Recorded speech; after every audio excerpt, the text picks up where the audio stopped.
Good evening. Welcome to Sports Pass. Over the next 30 minutes, we take a look at all the sporting stories that took place over the weekend, taking stock of the big sporting events that one needs to look forward, especially in the coming days. I'm Anil Thomas. Let's get started this Monday evening with the top stories.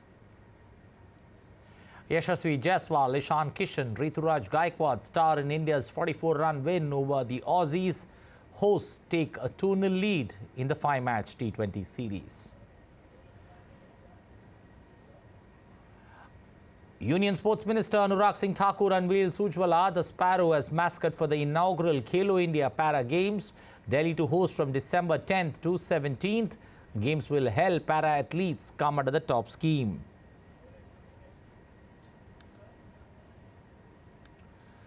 Jannik Sinner helps Italy beat Australia to win the first Davis Cup title in 47 years. Italy win for the second time, while Australia lose successive finals.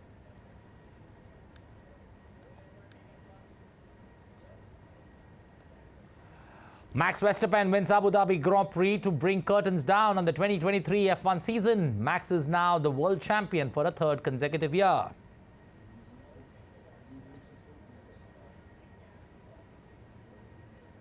Well, now for the stories in detail, starting first up with Para Khelo India Games.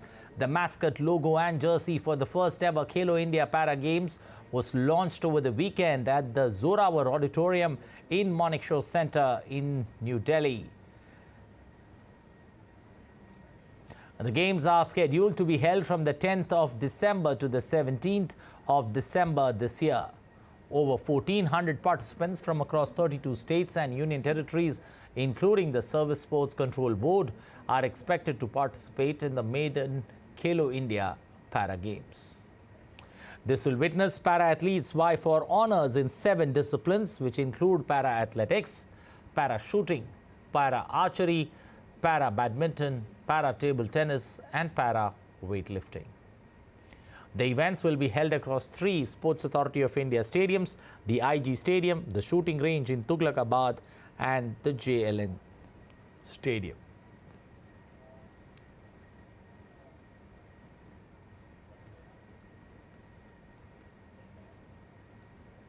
The event was attended by Union Sports Minister Anurag Singh Thakur, who said Para Khelo India will provide an opportunity to aspiring para-athletes to showcase their skills and to develop their career in para sports. Khelo India Para Games are not just about competition. They are also about celebrating the spirit of sportsmanship. They are about creating a platform for our para-athletes to connect with each other, to share their experience, to learn from each other, and to have a better competition at home and to prepare for the international games. Well, Olympian shooter and Commonwealth Games medalist Samresh Jung, who was also present on the occasion, said this is an ideal platform for the aspiring para-athletes who want to do big in sports. Let's listen. Olympian shooter Samresh Jung is with us, who has won medals in Asian Games and Commonwealth Games too. Welcome to DD India, sir. First of all, big initiative by the government, Para Khelo India happening for the first time. Yes, definitely, because we can see that Khelo India has had a big impact on the sports. So now Khelo Para Games starting, so it will definitely help a lot of para athletes to get connected with the sport. So this will help, you think, more athletes to take part in Para Asian Games and Paralympics also? Yes, definitely, because this will spread the sport, and the bigger base we have, the better athletes we'll have. So definitely this will reflect. May not be immediate, but it takes its time, and it will reflect on the Asian Games and the Olympics also. And for any nation to become a sporting nation, work at the grassroots level is important. You think this is a big initiative in that sense by the government, working at the grassroots level? Yes, definitely. With the population we have, so we definitely have talent. What we require is the opportunity for that talent to show itself. So this will give them an opportunity, and I am hopeful that we will have future champions out of this thing. You are a shooting coach. I'll talk about shooting also. What do you have to say about India's performance in World Cup finals in Doha? Yeah, it was a bit. We had a couple of finalists. We are lucky we didn't get medals. We got just one medal, but then the overall performance was, I think, good because they were competing amongst the best of the whole year.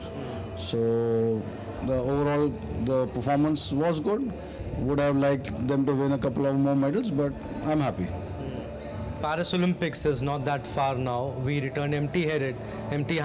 15 shooters could not win any medal in Tokyo. I'm not saying that they didn't perform well, but what do we expect in Paris? We expect them to perform better, and they will. We have better shooters, stronger shooters. So now it all boils down to that day. So I'm hopeful. Fingers crossed. Right, sir. One last question. What message do you want to give to the para athletes who will take part in the Khelo India Games? First of all, enjoy your participation here, have fun, enjoy the sports, and they will get a lot of opportunities, and keep your eyes open for all the information that they get, because from here they can go forward. Thank you for speaking to us. Enjoy the sport, have fun, and then sky is the limit. With camera person Ashwini, this is Abhishek Mahajan in Delhi for DD India. Well, Sri Lankan President Ranil Wickremesinghe has sacked the Sports Minister Roshan Ranasinghe hours after he accused Wickremesinghe of trying to assassinate him over his moves to clean up corruption at the Cricket Board. Ranasinghe was dismissed ahead of Monday's weekly cabinet meeting after he told Parliament that Wickremesinghe should be held responsible if he was killed. There was no immediate reaction from President Ranil Wickremesinghe, except confirmation from his office that the minister was dismissed.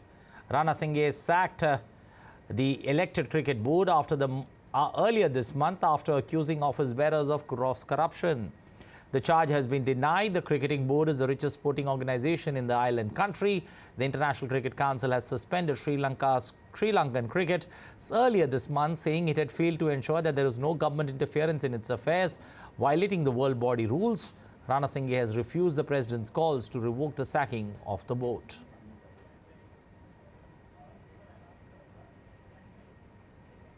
But we've got our correspondent from Sri Lanka joining us, Ahmed Farooqi, joining us this evening to get us the latest. Mr.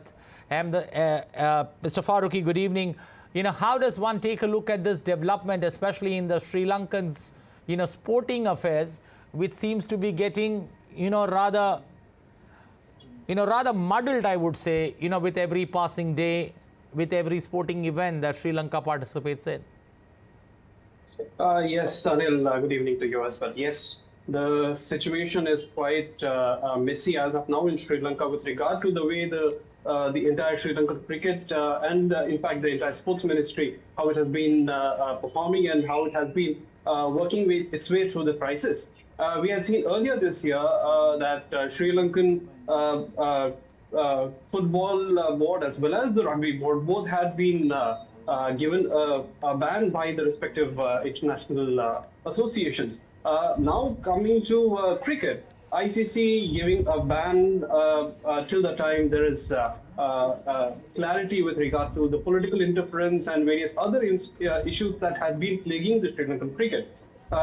In the midst of all this, the sacking of the sports minister is something which gives a different kind of picture for the future of Sri Lankan cricket as such. There had been allegations of corruption for over 1 year, for 1.5 years in Sri Lankan Cricket Board. But what had happened earlier this year, as we had seen after the dismal performance in the World Cup, the sports minister had suspended the Sri Lankan Cricket Board, and in its place he had put in an interim committee headed by Arjuna Ranatunga, former Sri Lankan captain. It had several reactions from various members of the parliament.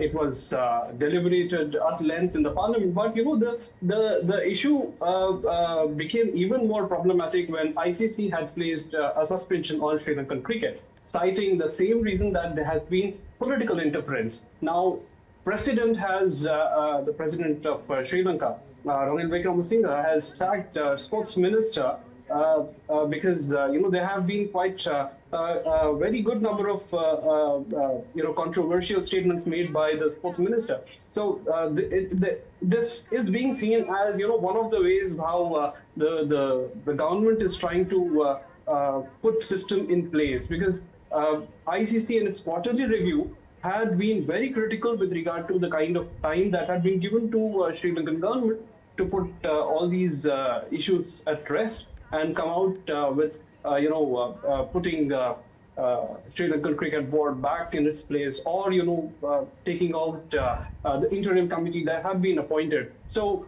a lot of uncertainties had been existing. Now the men's under-19 World Cup that was supposed to be held in January in 2024, that has also been shifted to South Africa. Now, considering all these developments, this is another development which needs to be seen how and what would be the developments further.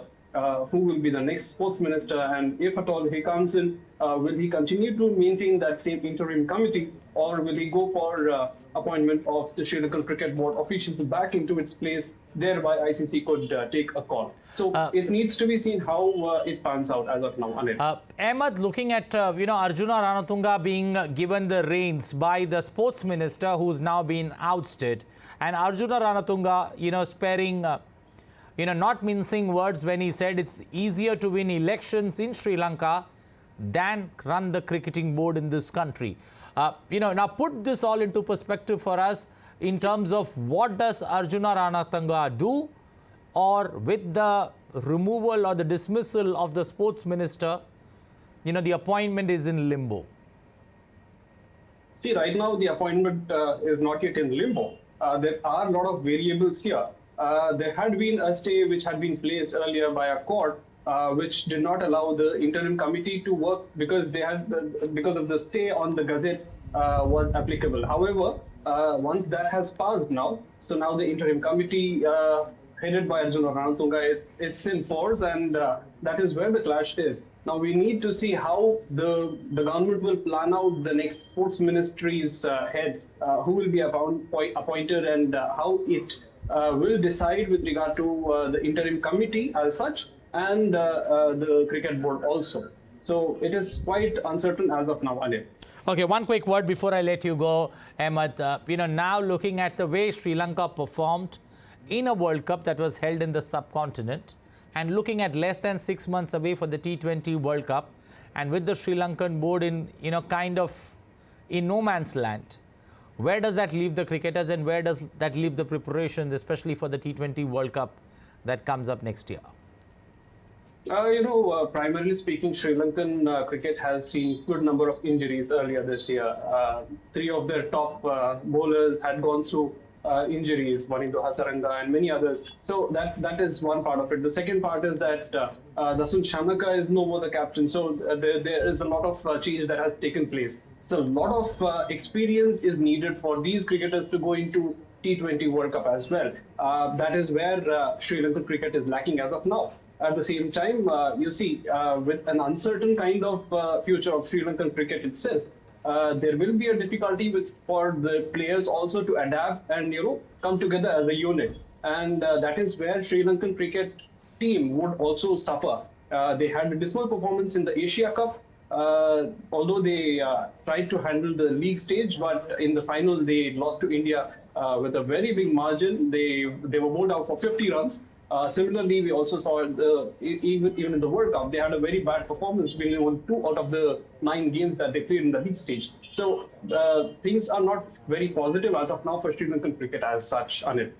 Okay, we'll leave it there. Thank you. Appreciate you joining us this evening, getting us the latest on the sporting development in Sri Lanka. Well, India continued their winning momentum and defeated Australia by 44 runs in the second T20 International in the southern state of Kerala's capital, Thiruvananthapuram.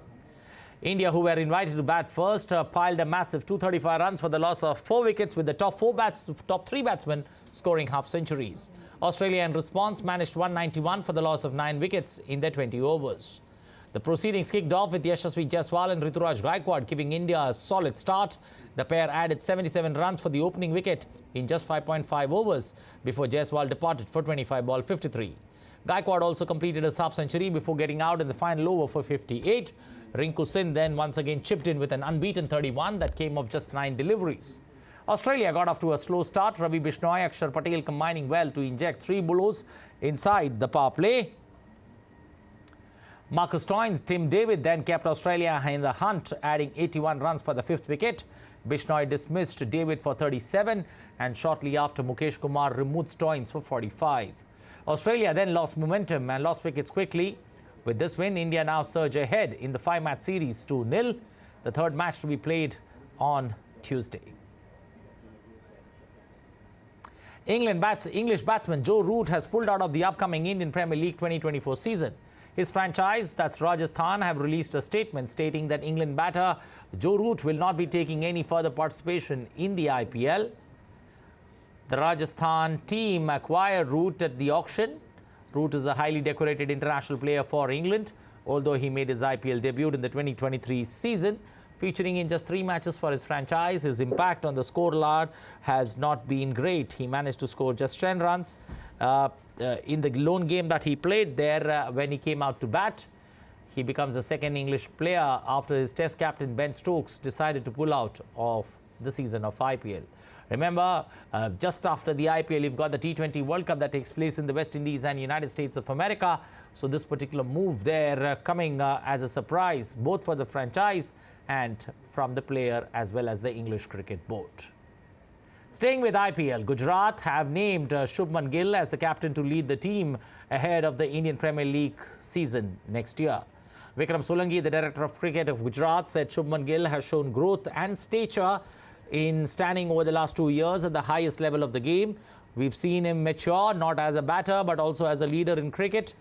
His contribution on the field has left Gujarat emerge as a formidable force, guiding the team through a successful campaign in 2022 and a strong run in 2023.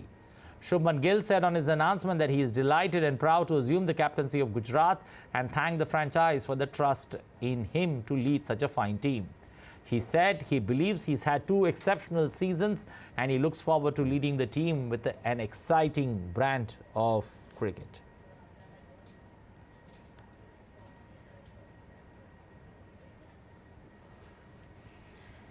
The much-anticipated transfer of Hardik Pandya to Mumbai has been successfully completed. The 30-year-old all-rounder has officially returned to the franchise, with whom he's won 4 titles in earlier editions of IPL.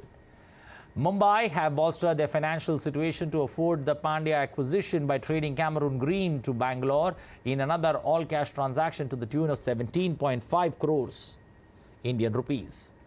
The financial maneuver not only will facilitate the completion of the Pandya or the Hardik Pandya trade with Gujarat, but also position the 5-time champions with substantial resources for the upcoming IPL auction in 2024, scheduled to take place in Dubai on December 19th.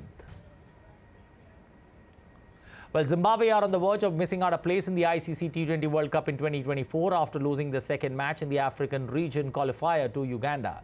It was the second loss in 3 games, having already lost to host Namibia in the opening match.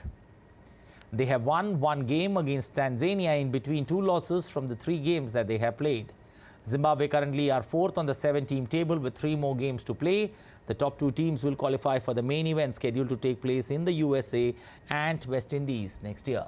For Uganda, Alpesh Ramjani and Riyazat Ali Shah scored 40 and 42 as the team reached 137-run target in 19.1 overs with 5 wickets left.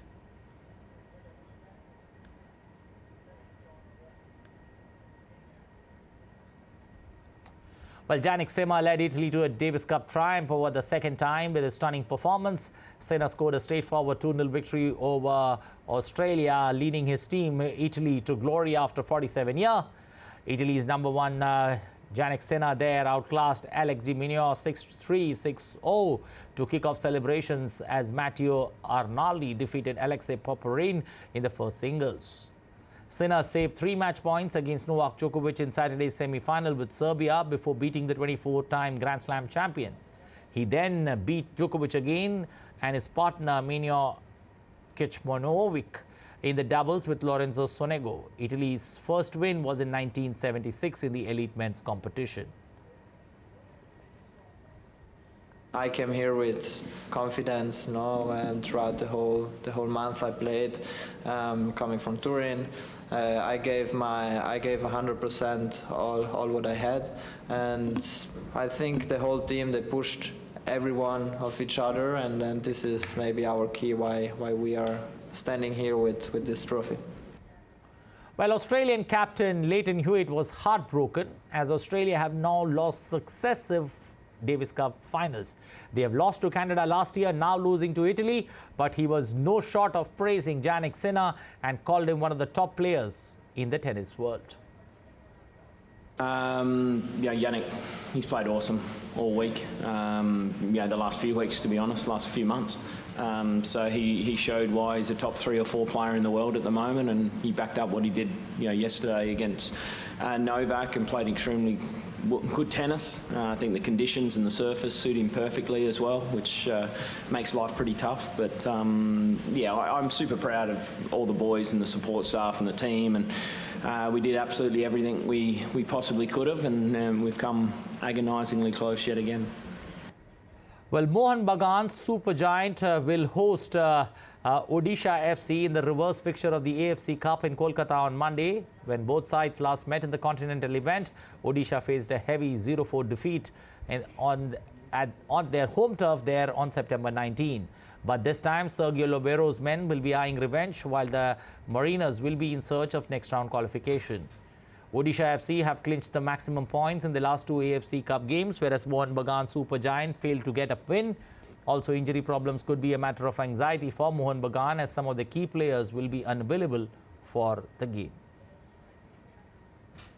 A museum dedicated to the life and illustrious career of NBA great LeBron James opened up in his hometown Akron in the United States, Ohio, over the weekend. Fans lined up to get a look at LeBron's James home court, where they took a self-guided tour, offering a look into his life.